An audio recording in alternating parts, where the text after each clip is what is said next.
chasing all of the gains, chasing the pumps and all of the hype trains. But like in life, you're bad before you're good. Was taught to buy when it was boring like a rainmaker should. I buy when it's down, don't chase the boats that I miss. Cause I always make the time in mind. I sit the one out cause I'm patient like that. And I'll wait for the right time. I sell when it's high, I buy when it's low. They call me rich, they call me smart. I'm just a rainmaker running the show. Calculated investments, I don't lead with my heart. Principles are simple, they're leaving a mark. Buy when it's boring, just gotta be smart. I sell when it's hype, like all the channels they pump it. That's when I was selling, got parabolic, they dump it. They call me rich, they call me smart. I'm a rainmaker, making my own start. I'm with the future, learning the past. Makes it time fly by, years going so fast. The game plan is mine, I'll own it now. When I reach the top, haters asking me how. Cause I'm a rainmaker, investments I love. And I follow what I learn, not relying on luck. The time is never better, the time like the present. This next 5 years is a gift and it's feeling like heaven. I'm committed to learn, to study and to know that nothing comes easy but with knowledge to gain show. Seeking out this wrong consumer come a bear market. We're learning and growing and when it's slow will be the target. They say it's come out, Bitcoin is dead. The massive decreases can get to your head. I'm sticking around, the time is better. I'm strong like that, I'll let the others be fretters. 2 years time the ball will bring back the gains. That makes it worth the effort cause here comes the rain. So let's go rainmakers, let's make it all happen. Let go of the hate, let the haters be crappy. I'm here for 5 years, let's do this together. The time is right, the time could be better. They call me rich, they call me smart. I'm a rainmaker, making my own start. I'm with the future. Web 3.0. And will it 100x a lot of portfolios from here? Well, what is Web 3.0? In fact, what was Web 2.0? When you started on this journey, likely that started with Bitcoin, right? And you saw it increase over time, and at some point, just like Alice in Wonderland, poking her head into that rabbit hole, and then going a bit farther in, that's what got most of us in here as we followed Bitcoin's price. And when it passed a certain realm, we really decided we needed to look further into it. But once here, we learned it wasn't just about this magic internet money called Bitcoin that has, truthfully, many better properties than fiat currency. The technology that has come about because of Bitcoin, this is going to change the world. And for many of us over the coming 5 years, it can easily 100x or more our entire portfolios. Now today, Stardust Runner dug up some great articles on the, including one on the definition of Web 3.0 and what exactly was Web 2.0. We will cover that and some other news as well. We will have some time for you to share with us the projects you want us to look at, and then we'll wrap up. Quick shout out to many of our new patrons: Dougie C, Elizabeth C, Ryan S, Christopher R, William W, and Mahadi R. Thank you for your support. I use those funds to bring on the best support staff to help me focus on what I'm best at. But also, I like to put on a great show, and they have been instrumental on that. You've seen that we've gone to a live stream. We've got D Money in the chair getting this running for us. Now, we are new to running a live stream and worked a little bit smoother than Mondays, but we will get this perfected over time. So welcome to the Crypto Rain channel. I am your host, Jay Rain. And if you like money and crypto and are looking for a real investor's take on the crypto market, join the Rainmaker family by liking the video and subscribing with the all notifications button on. Special note, you know this, but I'm not a financial advisor. I'm just a crypto investor myself, sharing with you how I think about crypto, the crypto market, and specific cryptos I like. It's how I think about these things that led me to the actions that turned my portfolio from thousands to millions in just the past 4 years. It's how I think about crypto that I share with you. I do own or plan to own most of what I talk about in this channel because I don't talk about cryptos I don't believe in, unless I specifically say that and share with you why I don't believe in it. Let's welcome our producer D Money joining us in the Rainmaker Command Center. What up, Jay? How's it going today? Fantastic. Nice, man. I'm looking forward to an even better live stream. We had a couple hiccups last time, and but everything seems to be all systems go right now. So yeah, I'm stoked. Great. Well, thank you for joining us. Let's announce some more winners. Monday, we gave away some Chain tokens for one of our winners from one of our competitions. This morning, we announced in the Chain video that we released some winners of the Shaquille O'Neal NFTs from Eternity Chain. And today, we have some winners to announce from the Castle giveaway. In fact, if you pull up those winners on the Shaquille O'Neal NFTs, we'll re-announce that too. But let's go over the 4 castles from Pocket Arena. Now, Pocket Arena's token itself will come out, I think, this week, and that will be POC. But they have an actual game live, and you can get some castles, and it's a castle defense. But without a castle, you don't earn any experience points for playing. However, if you're busy and you don't want to play, you can actually loan those castles out, and other people get experience points for you. So we purchased 4 of these to be able to give away to our viewers. Now, thankfully, they let us purchase these because they did stop all the sales on them, and they are limited, so they released some for sale. They were out of ones that they were willing to sell, but we used some persuasion to get them to do this with us, and so we thank them for allowing us to buy 4 that we could give away to our winners. So winner number 1 is Jordy M. Winner number 2 is Jody R. JYOTIR. Christopher Fod, FOD. And winner number 4 is a longtime community member. You have all seen him in our Telegram chat, and that is Fodl. Congratulations, man. We love your comments. We have, my opinion, the best Telegram community out there. Yeah, and I was stoked to see that Fodl won one. I'm Muhammad Adam. It must be bummed he was hoping for one. I was hoping for one. This was one that the admins were actually we were eligible for this one, and Cal, yeah, like I love the idea behind Pocket Arena. I'm just like, oh, it seems like just that it's already playable. That you can rent out your castle. You don't actually have to play the game, spending full time. I love the project, so I'm definitely going to be checking out the idea when it hits later this week. Yeah, so that was really cool of them. Now, Pocket Arena is like a wallet that will work on your phone as well as on the computer that will have lots of games. And their first one is this Castle Defense one. Now, we also have, we will be doing 125 WAN giveaways 4 times per month thanks to our partnership from WANchain. So, big shout out to them. As you know in this channel, they've been one of the tokens that I've covered since the very beginning because I'm a big believer in them. I hold a lot of value in WANchain. I covered that in a video released earlier today. What I like about with them and how I make money even when WANchain is trading sideways. So right now it's trading around $1, but if you think about these giveaways at 125 WAN, say it goes 50x from here, what are those 125 WANs worth? It's like $6,000. So also when we break 25,000 subscribers, we will start giving away our 401j giveaways from Cortex and Federa. And that'll be fun to give away, and these are fun ways to supplement your growing portfolio. I would say don't depend on these giveaways alone to make you rich. That is going to come from the way that you think and the way you analyze risk versus reward. And then you get rewarded as you make really good decisions there. These are just going to be boosters. They sure do help. So thank you for helping this channel grow. Smash those likes so we can keep growing and increase the giveaways to supplement your portfolio growth. Now, we are building the most informed audience in crypto, and if we nail that, and I think we will, it should also become the wealthiest audience in crypto, which is really our goal here. Big yacht parties in the future. Speaking of parties, let's go ahead and get this one started. Let's do it.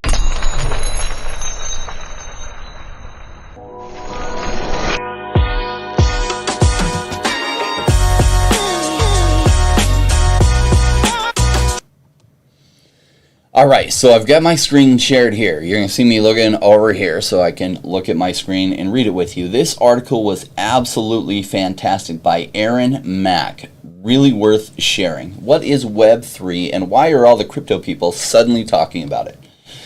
Well, Web3, if you're new in crypto, this definition doesn't get covered a lot, but it does encompass crypto. So I wanted to read with you this article, and we will put it down below as well so that you can read it. It was very concise, very fun, a very fun read, and he did a good job consolidating some of these ideas. If you've been perusing cryptocurrency forums or video game news recently, or spying everything from New York Times job listings to zany Twitter threads claiming to be the traditional job interview, is about to be replaced by blockchain-based quests, adventures, and courses to prove your worth. You might have run into the term Web 3.0. The term obviously refers to a third generation of internet, but it is just jargon, the latest shibboleth among people who trade NFTs of cartoon apes for hundreds of thousands of dollars. It's crazy what they're going for, and are already designing their virtual homes in the metaverse. Or is Web3 and the less concentrated version of the internet, it represents something that those of us who thought we were still living on Web 2 ought to know about? The answer to both is probably yes. The answers to your follow-up questions are below. What exactly is Web 3? Web 3 refers to a potential new iteration of the internet that runs on public blockchains, the record-keeping technology best known for facilitating cryptocurrency transactions. The appeal of Web 3 is decentralized, so that instead of users accessing the internet through services mediated by the likes of Google, Apple, or Facebook, this is the key part. It's the individuals themselves who own and control pieces of the internet.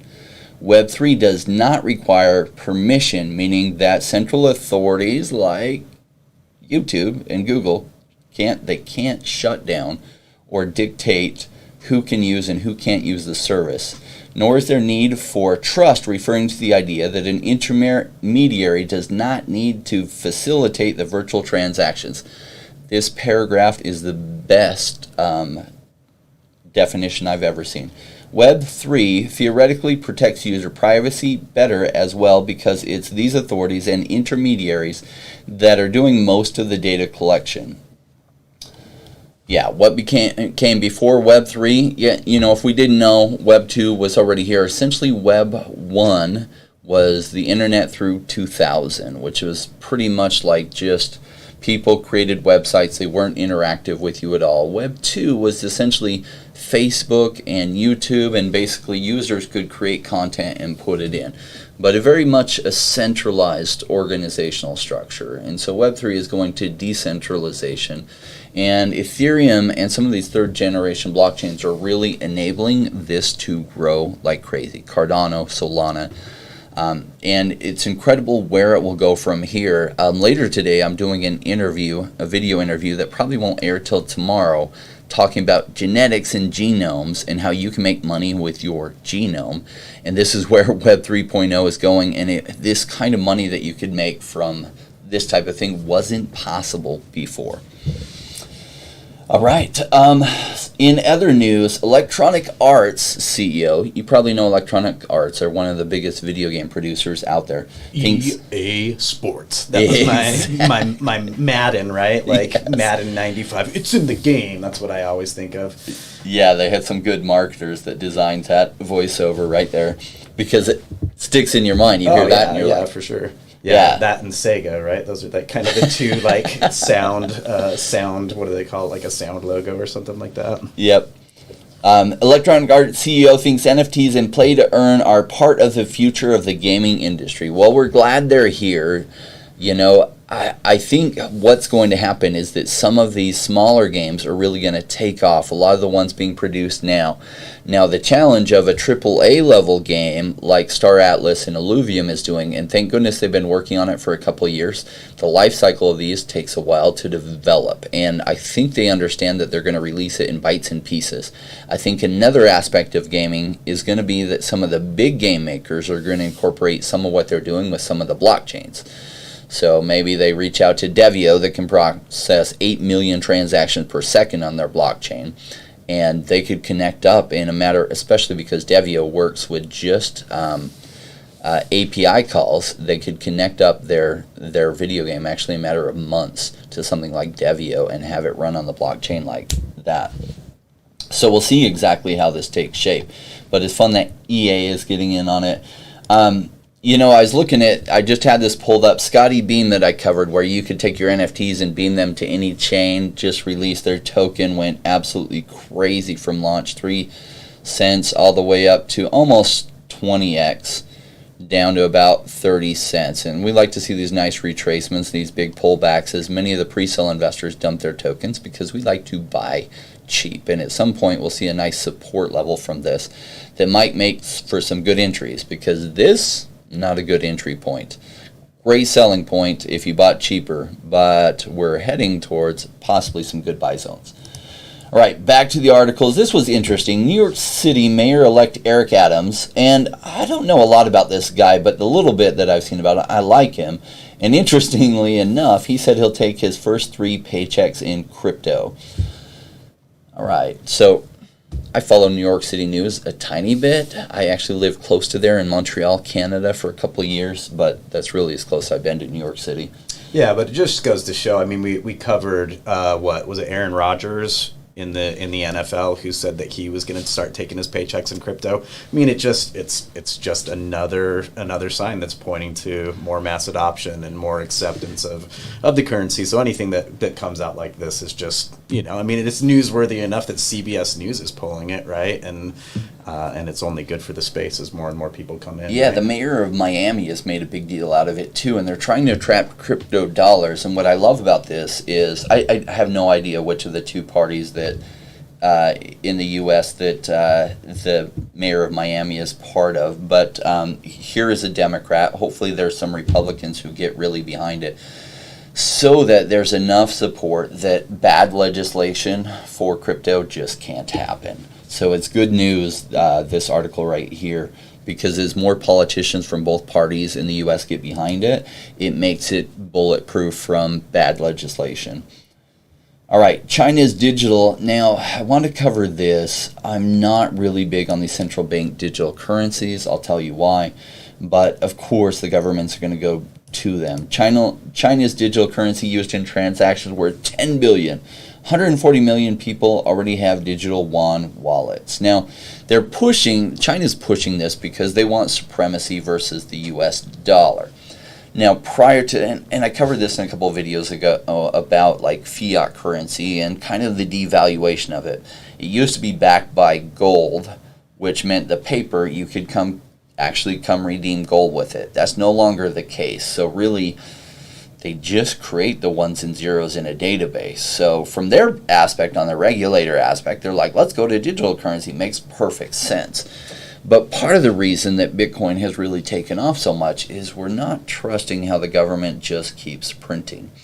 And so they can still do that with the existing system. What I don't like about central bank digital currencies is, imagine in whatever country you're in, the politicians, or if you're in a party or a country that's a democracy, if one party gets control over it and then they decide they don't like you, they can shut off your access to banking like that with a central bank digital currency.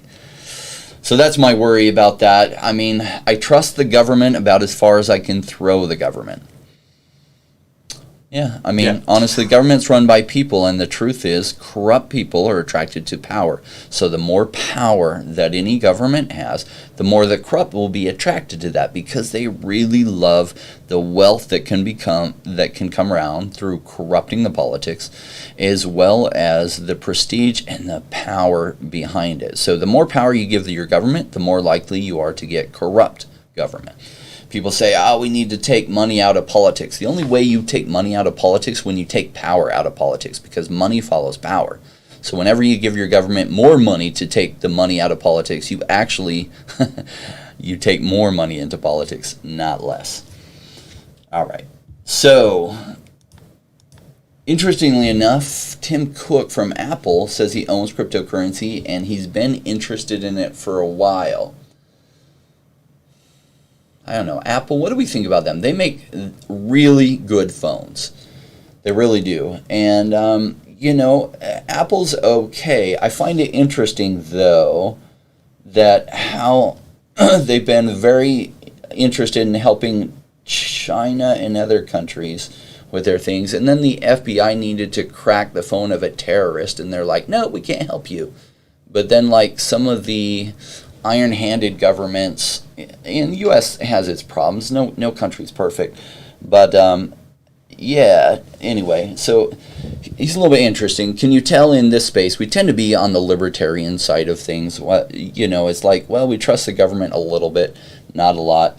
And what's interesting is some of these tech giants, how in bed that they've become with some of the stronger governments, I would say. So Tim Cook, kind of a likable guy. It's interesting that he's been interested in cryptocurrency and been interested in it for a while. Which, what's funny about these big public figures, they're usually buying Bitcoin before they publicly talk about it. And then after they've had it for a while and they're looking for more appreciation, then all of a sudden it's like, oh yeah, I've owned it for a couple of years. See what kind of comments. We got any good comments? We got one from Column D. Like it up, crew. Yes, go ahead and smash up those likes. We're new to live streaming. I'm new to this myself. My background's a crypto investor, as you know. And so being on live stream, I'll get better at this over time. Like I say in my rap at the end that I always play, you're bad before you're good.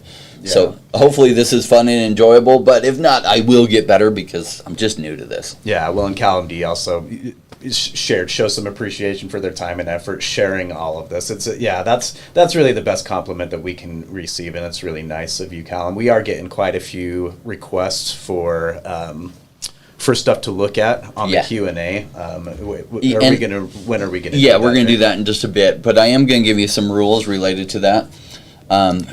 Let me cover a couple news stories and we'll get to that. AMC eyes own crypto movie-themed NFTs amid meme stock surge. So imagine you go and you buy your movie ticket and then you get like a 007 NFT with that. Or they make out their, I don't know how well that's going to go if AMC makes their own NFTs. Like, who cares? Unless it's some of the brands that are coming on the movies, right? Yeah, for sure, and that could be really big, right? And I mean, with what Vivi just did, I mean, it's kind of the opposite, but with their golden moments drops, where if you buy one of these, you're getting 3 months of Disney Plus included with that. So it's kind of, that's where I always saw it, where Vivi did, the 007 ticket, that when you got that NFT, you actually got 7 tickets. Like, I thought it would be the opposite, right? Where you go buy tickets and you get an NFT. That's coming. Right. That's just much more difficult to orchestrate. Right, for sure. But we are starting to see those real world applications. But I didn't think about it as kind of like the cereal box. Like buy the cereal, you get the little prize, right? And if NFTs became like a little prize, like, are they going to have a ton of value? Probably not, but some of them very much could, right? You just never know what people are going to latch on to. And if some of them were really limited edition and they partner with like, Paramount or 20th Century Fox or something like that, and you can end up getting like a super rare like T-Rex from Jurassic Park or something like that. That's where I could see it being like, holy cow, like this is really, if it's just some tinker toy, like here's the AMC logo, like who cares, but exactly, my thoughts exactly. Did the crypto market just hit 3 trillion? Well, depending on who you ask in this article, it was an interesting read. Now, overall, the crypto market is going to do really well. Did you see Raoul Pal talking about he thinks that Ethereum is going to flip Bitcoin, even if it's just so briefly this period? So, like, if we look at Bitcoin's market cap, in fact, let's pull up Bitcoin's market cap. It's at 1.3 billion, and it's not going to stand still, but probably Bitcoin will go to about 3x from here, maybe, which will put it at roughly 100 or 200, 2 billion, right? As a market cap? No, I'm wrong on that. That'll take it 200K. Yeah, which 3x from here would take us to about 3.9 trillion in the market cap. So that means this would have to go about 8x from here. So 8x from here would take it to about a $30,000 Ethereum. So that could be. Yeah, or what crazy. Might happen is Bitcoin might peak out, come back down while Ethereum's still going up, and then we might have a brief flippening, especially if ETH 2.0 is successful. Imagine how great ETH would be again if the gas fees went down to cents.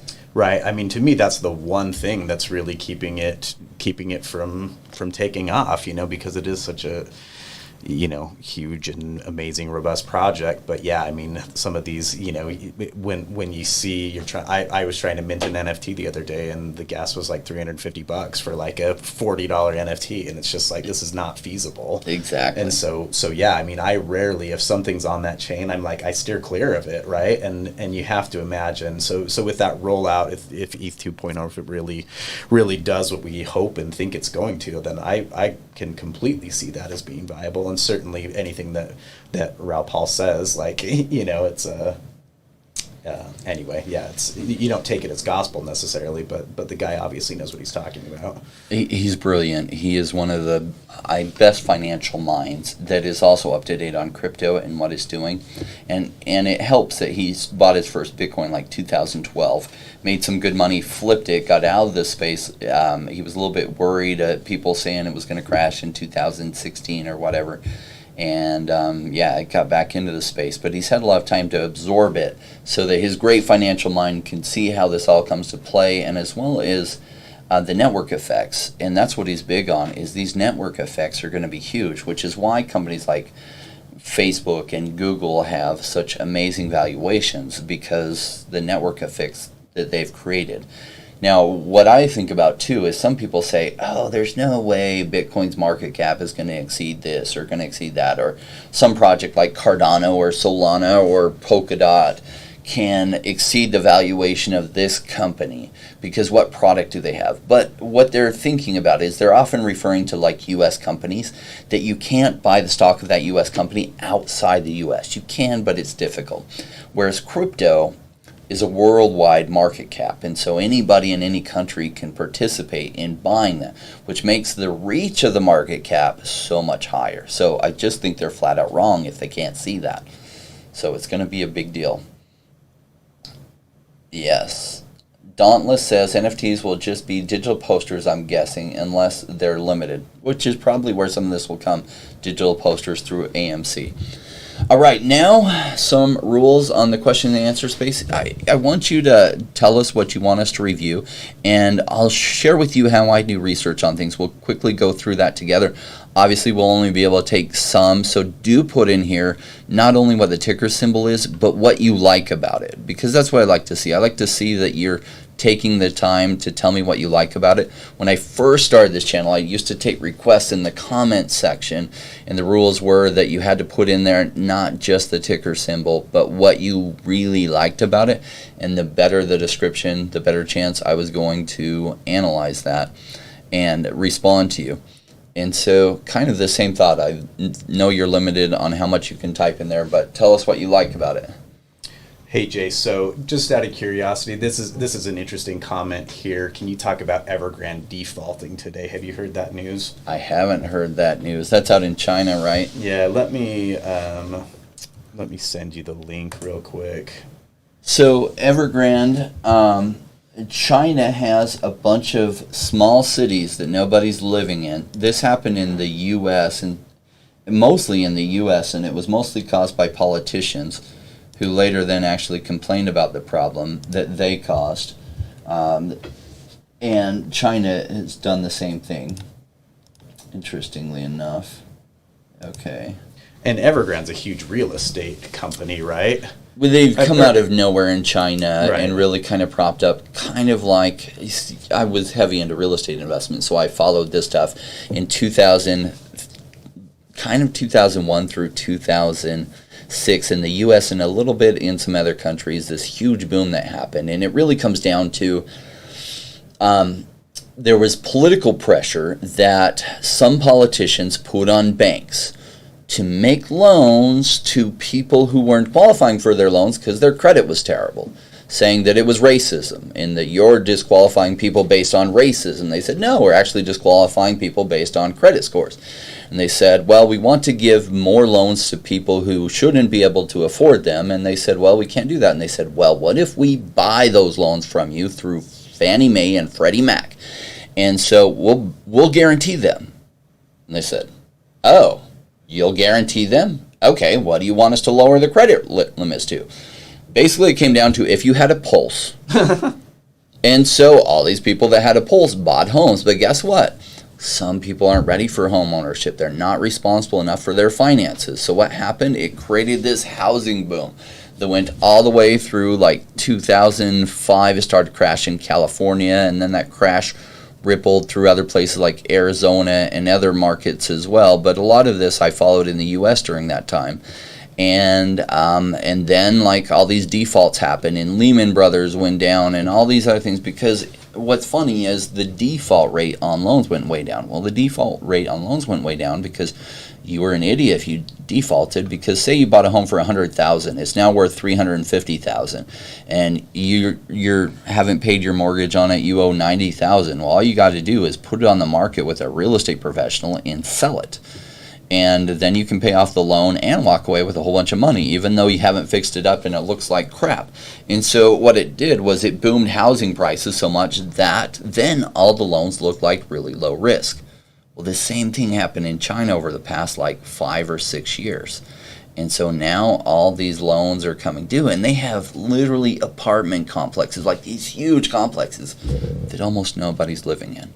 They have like subdivisions that are like empty. And if you ever watch the video on The Big Short, and you'll see actually the same thing is happening in China. So Evergrande is going to crash, and of course the government is going to come in and bail them out to some extent. So it's kind of like the problem of privatized gains and share then public losses, right? And so when the government starts deciding things are too big to fail, well, then they're going to take super risky bets, because if they fail, they're going to get bailed out. And if they're right, well, then they're going to get rich. So I think that's happening. It happened in China. Cool. Right on. Well, let's take a look at, this is the first one that caught my eye just right away. So everybody's, well, we have a pretty decent OMI following, so let's take a look at it real quick. So OMI hit some really good prices earlier.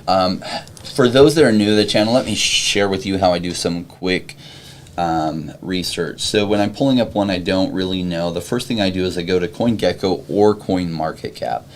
I prefer CoinGecko when it's working well, only because I can put in the search really easy. CoinMarketCap sometimes takes a second to populate this, which is the whole reason I went to CoinGecko from CoinMarketCap. But unfortunately, a whole lot of other people started doing that too, and so CoinGecko often gets overloaded. Okay, so they're trading at 0.71 cents essentially. We've been following this. I actually invested in the pre-sale way back here. Unfortunately, I didn't buy a whole bunch when it was cheap right here. And I started thinking about it again. I kind of forgot about it during the bear market. And I started thinking about it right about here when it hit that. And then it came up and retraced. And then it went all the way to like, really, this doesn't show it, but it went all the way to 1.4 cents. Did this huge retracement, because all these people who bought here could sell all the way down to here and still be hugely in profit. And that's been climbing back up. Now, I've been participating in the VV app that's connected to this. This is the token that's behind the company, that there is some use case. Those use cases are going to get stronger. They're okay right now. The company does burn some of their supply as they make revenues from the app. But the price is going up. We just had this is interesting right here. I think it cracked above 0.8 cents the other day, and then I don't know if for those of you that are big into the VV drops, they've had some issues relating to these Disney golden moment drops. Sunday was the first one, and the app for everybody that I know personally, you just could not log into the app. And obviously that's not ideal. Everybody was super stoked for this. Homer and Bart, it was the first Simpsons drop where you could get Bart's skateboard. And everybody that I know, including Jay, just couldn't log into the app. And then the next day's drop had issues as well, right? Different type of issues, yep. Yeah, but we were able to, we hung out and really just kind of hung around for a while and kept trying, and we ended up picking drops up off the rebound around 20 minutes after the drop, which was kind of unprecedented. So these drops are not going smoothly, and the reason being, it has to be just because the Server overwhelming, load. overwhelming number of users that are flooding as the Disney, as the Disney news has popped. I actually had a phone call from a buddy who I told him about Vivi when Marvel was announced. I was like, this is getting big. They're doing Marvel, they're doing Spider-Man, and that was 3 months ago or something like that. And I got a phone call from him, I think Monday morning, and he's like, all right, let's talk about Vivi, because he heard about it through Disney. He's a big Disney fan, has season passes, that sort of a thing, to Disneyland. And so that's the kind of thing that's happening, right, as these new partnerships are announced. But what's bigger than Disney, really? I mean, once you start thinking about Star Wars, like, there is no larger media company. We can talk about Pokemon a little bit, but like, so tons of people flooding in, right? And then so the app is having these issues, and so I don't know if that's what's causing it to really pull back. I don't know. What are your thoughts, Jay? No, I just think it's technical analysis, price correction as it runs up a little bit. Their token is a little bit disconnected from their app success. And so, like, the first Disney drop, the Bart Simpson one, was kind of a fail. Their servers were not ready for that load. You can see some improvements. The next one, it was failing at a different point. It was failing at the purchase point. And it's a problem when you have ridiculous amounts of growth. And so a lot of times you don't realize what's going to break until it then breaks on you, and you're like, crap. So they addressed it on the very next drop with the Disney Princess one. I happened to get mint 42 of the freaking Elsa. What? You didn't tell me that. I heard you got one. You didn't tell me that number. Mint 42. So I put it on the market for like 30,000. I had to figure a price that I was willing to sell it in the short term. Put on the market for 30,000, and then they announced that Walt Disney's stylus, or whatever, his pen, was hidden as an Easter egg under one of her shoes, like her right shoes. And I was like, oh my gosh. So I actually pulled out the market, put it back on for 60,000, which at that price I would not cry, because otherwise I'm good to hold it, right? Because I'll hold it till it's worth like $60,000. And what's funny is, like, I don't know, like, I participate in every one of these drops, even though that there's some pains, because, like, not only getting them, I tend to hold them, but you can quick flip them for some profit. Secondly, like, you might get a low mint number. One of my brothers got a low mint number on, like, an uncommon, like, it was a really low mint number. He put it up on the market for 10 grand, and somebody bought it. And, like, I think it was an uncommon. I think it was a Harley Quinn, wasn't it? I don't know what it was. Yeah, that's my memory when but you were telling me. But 10K, I was like, what? Yeah. Okay, so, I mean, and he paid whatever for it, $30, $50, $60. So you might as well participate, even though it's got some headaches. That's always associated. Like, if you weren't here last March, like, everything was a headache. Back then I was participating in the DuckDAO, like, some of their IDOs, and boy, gosh, some of the Duckstarter IDOs, I'd pay a $30 transaction fee just not to get accepted. So I guess I'm a little bit numb to these headaches of Vivi. Those that are newer don't realize how rough it was even back in March for similar type things. So I guess I cut Vivi some slack. It's still painful, and it was a pain because I got locked out of the Homer Simpson, Bart Simpson one. I really wanted that one, and now I'm looking at whether I buy it on the resale market or not. So let's jump back in the technical analysis for some people. Ecomi, here's what I like. You're going to see likely this nice rounded continuation here. Then it's really going to stall out a little bit as it hits its previous all-time highs. And they'll come back down. And I'm patient on this. I have a large bag that I picked up in dollar cost averages during this downtime. And I expect it's going to do a lot higher. Where exactly is it going to go? I don't know, somewhere between 30 cents to $1 is my guess. $1 is really going to take, for that to be possible, you would have to have the meme coin people jump behind the OMI token. Mm. But the meme coin people tend to like those high supply tokens where you have, like, you know, their total supply is very high. Because it's $750 billion, right? Yeah. 750 billion. So they like where they can buy a lot of it for under like $1. And so we'll see if that happens, but my guess is 30 cents to $1. All right, Right let's on. take some looks at some other ones. So Dan Poppins really, really, really wants you to look into Sato. Yeah, a unique consensus protocol that pays for itself and essentially solves scaling issues while keeping openness. Yeah, he begged for it earlier in the chat as well, and then he was like, "No, I'm going to shut up about it." Okay, so this is definitely not an entry point for me when I see this kind of thing. So here's how I do my research process. I look at their chart. I never chase big green candles, so clearly whoever has been holding it for a while has done really well. You see the volume has increased tremendously. In fact, if we zoom in a little bit, we'll be able to see that volume a little bit better. And so now we're going to see a lot of ones already doing this. And so the ones that you get behind, it's not bad to buy them on a retracement. We'll drawing that out. I don't know if Sato, see what markets it's on. We might be able to find it on TradingView, maybe. So I usually come over here, TradingView, Sato Inu. I definitely not interested in Sato Inu. This is definitely not the same. Yeah. Sato. Okay. So we don't have TradingView access unless they'll give it to us here. Nope, it won't. So in order to draw potential entry points, because even in a parabolic move, it'll run up and then it will pull back, and then it'll run up and it'll pull back. Now, there's still a few that haven't run up tremendously, but we're going to see most everything run up from here. And so one of the ways that you make some money is identifying ones that are hitting their breakout and swing trading them for shorter periods. And then you take some profits on those and roll them into something that hasn't broken out yet. It's a very fun time these next 2 months. We saw a lot of this in February, March, and April, and we made some swing trades on those and did really, really well. And I'm looking forward to doing that again. If you're in our Patreon at the gold level, I will be sharing my calls with you as I see them and the charts as I identify them.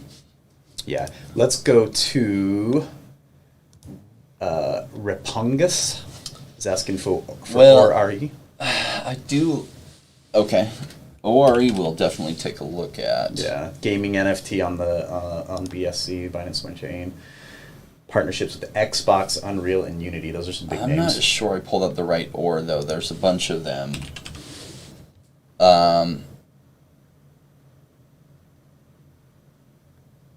And we did. This is the one that we covered on the channel. Is this the one he's talking about? I don't know for sure. Or network. Now, this is the bridge to mass adoption blockchain, so I don't know that this is the gaming one that he's talking about. But he should be able to respond in there if you scroll down. Yeah. Let's take a look. I'll do a little bit of research on that, see if he responds. Yeah, let's go to the next one. So, here's Callum. With ELA. ELA, yeah. Let's take a look at original Web 3.3, or Rev 3.0, excuse me. Familiar with Elastos. I held them for a while. I sold many moons ago for something a little bit better. So I always liked their tech. So when I'm doing research, the first thing I do is I look at their price action, their chart. I go to max, so I look at how long. This gives me an idea how long their token's been tradable. So wow, hit really big numbers. $90. It's trading at 1/20th or 5% of where it was before. Its market cap. I look at this. I look at what is the circulating supply versus the total supply. So essentially 2/3 of their tokens are in circulation. I like that. There's all kinds of links here. So the first one I usually go to is one of their websites. Everything Elastos all in one place. The Elastos info team is community-led. Our team collects, curates, and organizes all news and information from across the Elastos system, including updates from the Elastos Foundation, Cyber Republic, ecosystem partners, and community initiatives. If it relates to Elastos, you can find it here. So essentially, to give you all these news articles that they're grabbing from other places and putting here. That really doesn't tell me a whole lot right there. So then I'm going to look for a Medium page. I'm not seeing it. They do have a GitHub. Twitter usually is pretty helpful. So let's see. This is managed by the community team. Elastos wallet is out. What is special about the Elastos wallet? I don't know. So these are some of the things I look at for that type of analysis. Let's see if we can pull them up on TradingView, because TradingView is what I prefer. ELA. Good. We got pairing on Tether. See if we have something. Lay. And you can find a lot of times, you can find a lot better history if you pair it with Bitcoin. But I like the USD because Bitcoin's value fluctuates tremendously, whereas USD is somewhat more stable, so that I can really get an idea of what it's doing. Okay, so what I see from this is a bigger W pattern. Big W pattern. So here, price correction, but notice it went higher here than like here. To see, yeah. Right. So this token actually looks pretty good from a price perspective. The tech, I had it 2.5 years ago. I haven't followed them at all since then. So on a fundamental level, I can't give you too much of an update there. I'm having a hard time remembering exactly what I liked about it, but I liked it enough that I bought it way back then, and I sold it just probably because I don't sell my things at lows unless there's something I know even better that is at a bigger low. And so that's why I would have sold it, because I like to buy low and just hold for longer periods. So it went all the way as low to 80 cents or below, up to $14, retraced down to $2. It's a nice retrace, but everything from this point came down quite low, and July was a fantastic time to buy. And then it's only up what, almost 3x from its July's low, so still not a bad price. Where could it go from here? It could do quite some good numbers. I mean, just looking at this, where did it go? So if it goes to its previous highs, that's a 10. Actually, its previous highs on what it was showing us here was a lot higher. So $90, and sometimes it goes higher than what it shows here. So even though that's showing $90, so it could come up to its previous highs at $90, which would be a 15x from here.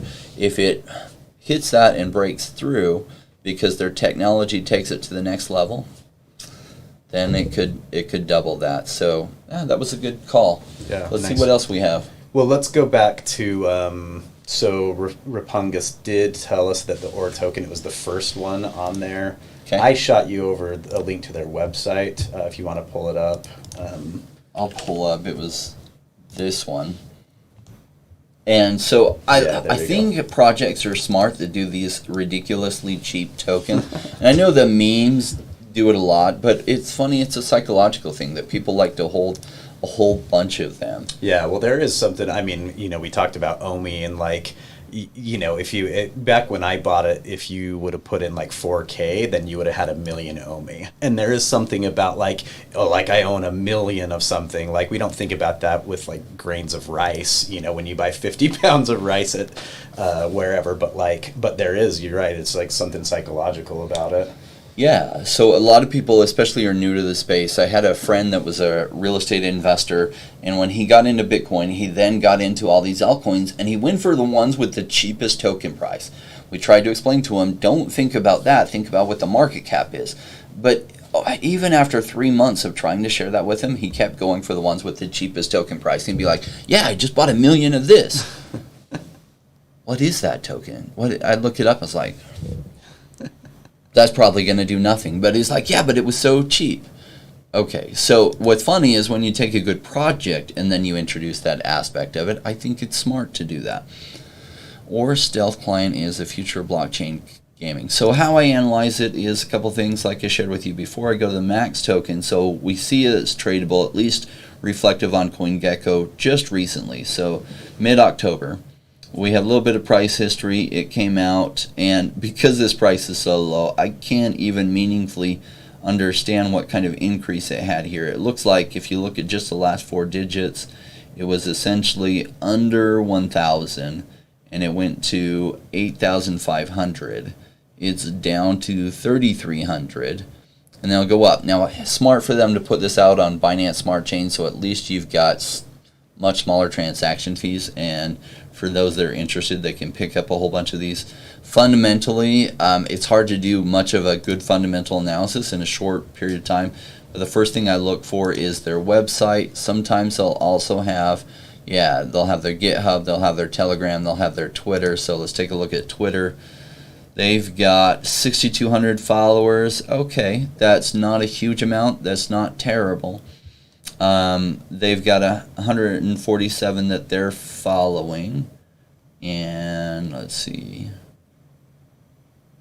Oh, that's just a paid ad. We got the cool wallets in. Did you get yours? These things are amazing. Yeah, I mean, the partnerships are intriguing, right? I mean, we haven't seen that. I'm taking Rapungus's word for it on the partnerships with Xbox, Unreal, and Unity, but those are some big names in the gaming space. And if they can execute, solid NFT partnerships and solid NFTs within some of the big Xbox platforms, it makes, that it could be a really big deal, right? And partnerships is an interesting word. It's often overused in this space. Somebody will have like their stuff hosted on IBM and they'll say, we did a partnership with IBM. And it's basically they were a customer of IBM, not a partner of IBM.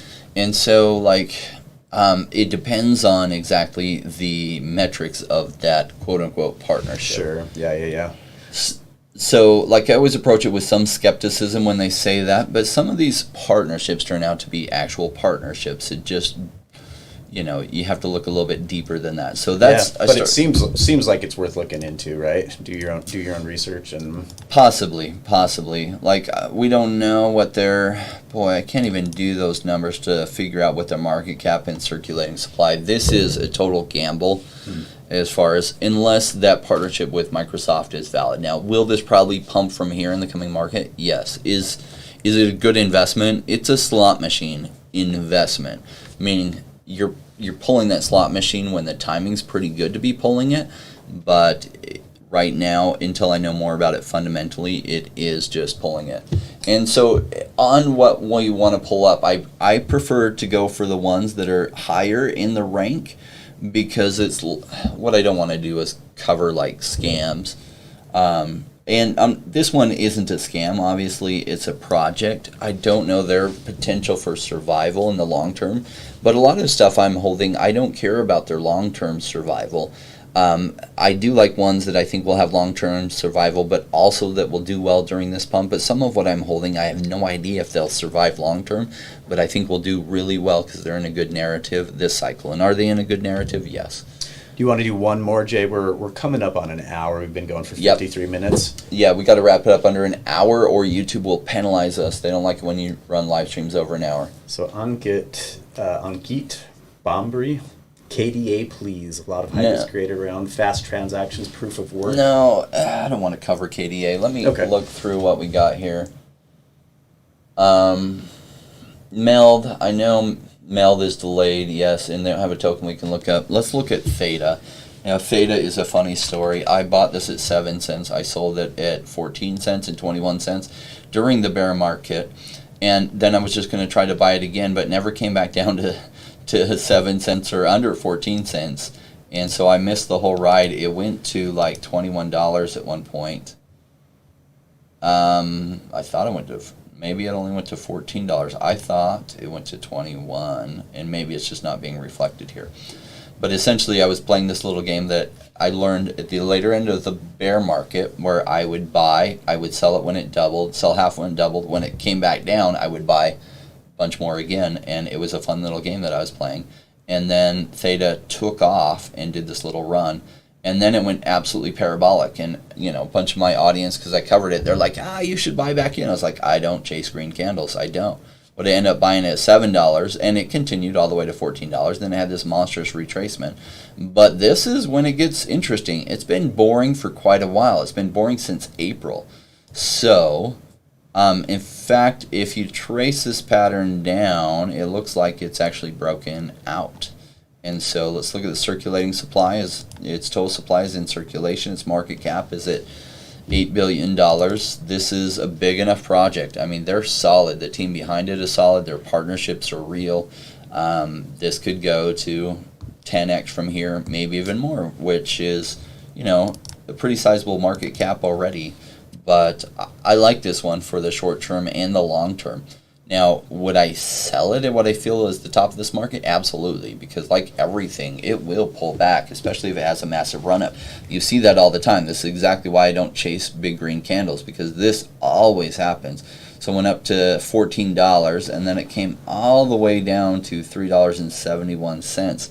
So it came down to, it lost 75% of its value. I've been through that ride where something I've been holding lost 99% of its value, and it's miserable. So that's why I take profits on the way up. Even though you don't know where the top is, you take profits along the way up, and you usually do pretty well. And that's why I don't buy here, because like standing on thin ice hoping it won't break on you. All right, man. Well, let's end it with this comment. Benny Blue Eyes, always love your insight for future projects, Jay. Well said. I think we all appreciate it, myself included. So, yeah, looking forward to it. We'll be back on Friday, right, with another live stream. I really quick want to thank our sponsors, OneChain, for their sponsorship. Like I said before, I've invested in them myself since 2019. I hold a huge amount because I believe in it strongly. And check out the video I did on them, because I'll show you how I make money even when it's trading sideways. Now, I think from here it's going to do really well, and they do build the best trustless bridges. What is a trustless bridge? I explained it in that video. Overall, if you're ready to level up your crypto game and are looking for life-changing gains, or for some of you, like my good friend, life-changing gains, or for some of you other things, if you're looking for that, join the Rainmaker family through subscribing as we get into how to analyze projects in ways that turn my portfolio from thousands to millions. And the system that I use to think about crypto will help you keep your emotions in check. And the system does work, but before it can, you do have to understand it, as well as how to look for undervalued projects. And now that we can do live, I'd love that we can have better interaction with all of you. So join us on a daily basis, and especially right now we're doing these live streams 3 times a week, Monday, Wednesday, and Friday. And then as we get things figured out, maybe we'll do them even more often. So thank you for joining us, and we will see you soon.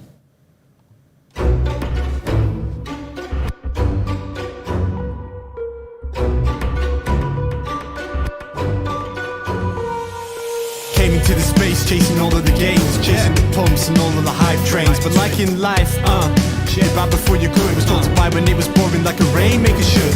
I buy when it's down, don't chase the boats that I miss. Cause I always make the time in mind. I sit the one out cause I'm patient like that, and I'll wait for the right time. I sell when it's high, I buy when it's low. They call me rich, they call me smart. I'm just a rainmaker running the show. Calculated investments, I don't lead with my heart. Principles are simple, they're leaving a mark. Buy when it's boring, just gotta be smart. I sell when it's hype, like all the channels they pump it. That's when I was selling, got parabolic, then dump it. They call me rich, they call me smart. I'm a rainmaker, making my own start. I'm with the future, learning the past. Makes the time fly by, years going so fast. The game plan is mine, I'll own it now. When I reach the top, haters asking me how. Cause I'm a rainmaker, investments I love, and I follow what I learn, not relying on luck. Time is never better, the time like the present. This next 5 years is a gift and it's feeling like heaven. I'm committed to learn, to study and to know that nothing comes easy but with knowledge to gain show. Sticking out this wrong cause soon will come a bear market. Learning and growing, and when it's slow will be the target. They say it's come out, Bitcoin is dead. The massive decreases can get to your head. Sticking around, the time is better. I'm strong like that, I'll let the others be fretters. 2 years time the ball will bring back the gains. That makes it worth the effort cause here comes the rain. So let's go rainmakers, let's make it all happen. Let go with the hate, let the haters be crapping. I'm here for 5 years, let's do this together. The time is right, the time could be better. They call me rich, they call me smart. I'm a rainmaker, making my own start. I'm with the future, learning the past. Makes the time fly by, years going so fast. This game plan is mine, I'll own it now. When I reach the top, haters asking me how. Cause I'm a rainmaker, investments I love, and I follow what I learn, not relying on luck. Haters be hating, the time to slow down. Addressing what they say when I'm wearing my crown. They're chasing green candles like someone who was new. I got a vision that was bigger, helping me to push through. I'm still human and sometimes it is rough, and that's what makes me special, simply I stay tough. Cause I'm a rainmaker, investments I love, and I follow what I learn, not relying on luck.